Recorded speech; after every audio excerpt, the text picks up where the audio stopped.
gudoomiyaha xisbiga mucaaradka wadani Dr. Cabdiraxmaan Maxamed Cabdullaahi Cirro iyo wafdi ballaaran uu hogaaminayo uu ku weheliyo hogaamiyaha xisbiga wadani Xirsi Cali Xaaji Xasan ayaa maanta si ballaaran loogu soo dhaweeyay degmada Garadag iyo deegaano badan oo hoos yimaada waxa garadka cuqaasha maamulka xisbiga wadani iyo degmada Garadag iyo badiba haldoorka iyo dhalinyarta degmadaasi ayaa si diiran wafdiga ugu qaabilay deegaanadaasi waxaana wafdiga uu hogaaminayo gudoomiyaha guud ee xisbiga wadani Dr. Cabdiraxmaan Maxamed Cabdullaahi Cirro markii soo gaareen degmada Garadag ee galbeedka gobolka Sanaaga madal loo sii cayimay hadallo soo dhaweyn uga soo jeediyay maamulka xisbiga wadani iyo degmada Garadag cuqaal wax garada dhalinyar iyo haldoor tiro badan waxaana la jooga gudoomiyihii xisbiga Cabdiraxmaan Maxamed Cabdullaahi Cirro iyo Xirsi Xaaji Cali oo soo booqday goobaha diiwaangelintu ka socoto ee ay si fiican uga socoto ku soo dhaweeyo Saleebaan Ducaale Xaaji Jaamac iyo wafdi ballaaran oo la socota ku soo dhawaada degmadii Garadag gacmo furan ugu soo dhawaada degmadii iyo way shaqaynayaan insha Allah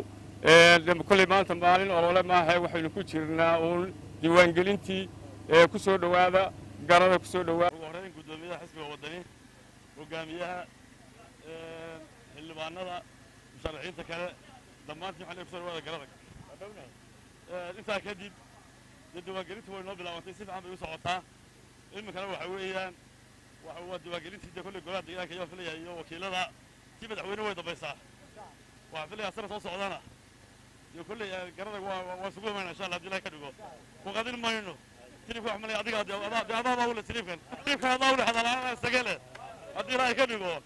tilifka waa xisbi waa taymka xilliga wadani weeye aad baan u soo dhaweynaa wadani iyo maxaan ku asxaabta kalaba iyo golaha dhexe wafdigan uu hogaaminayo gudoomiyaha xisbiga wadani Cabdiraxmaan Cirro waxaanu ku soo dhegmaynaynaa degmada Garadag goobta labaad ee diiwaangelinta gudoomiye ku soo dhawow baan ku leenahay Garadag adiga wafdigaaguba si wacan baa diiwaangelintu u socotaa hawshan looga qayb galay reer Garadag diyaar u yahay inay si fiican uga hawlgalaan waxaanu leenahay sidaa jiifku kugu yidhi xilligan waa xilligaagii weeye aad adigu ku soo boodi lahayd kursiga gabagabadii gudoomiyaha xisbiga mucaaradka wadani Dr. Cabdiraxmaan Maxamed Cabdullaahi Cirro oo halkaasi ka hadlay ayaa bulshada reer Garadag uga mahadnaqay soo dhaweynta diiran ee ay ku qaabileen isagoo dhanka kalena hoga tusaaleeyay ujeedka safarkiisa waanu ku faraxsanahay inaanu degmada Garadag hadda soo gaadhnay annagoo doonaynay inaanu xoogaal u noqono duufurista diiwaangelintu sida uga socoto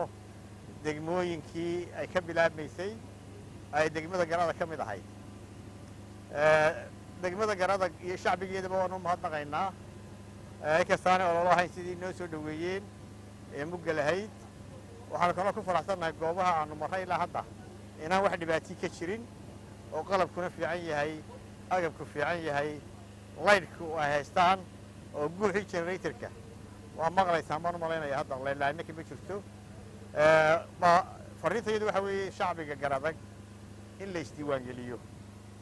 oo isdiiwaangeliya dadkii qaan gaadhay iyo dadkii aan berigii hore isdiiwaangelin iyo dadkii labada jeer berigii hore codeeyey ee ka xumaaday kaadharku saddexdaa gruubba hadda loo ogol yahay inay isdiiwaangeliyaan dadkii ka lumay waa loo bedeli doonaa laakiin mar dambaa la iclaamin doonaa qofkii doonayo inuu degmada ka bedeshana waa loo bedeli doonaa dadkii aan markii hore kaadharka qaadanna waa la siin doonaa saddexdaa gruube dambe komishanka inoo iclaamin doonaa markay hawshooda bilaabmayso ha la isdiiwaangeliyo aad iyo aad ba mahadsantihiin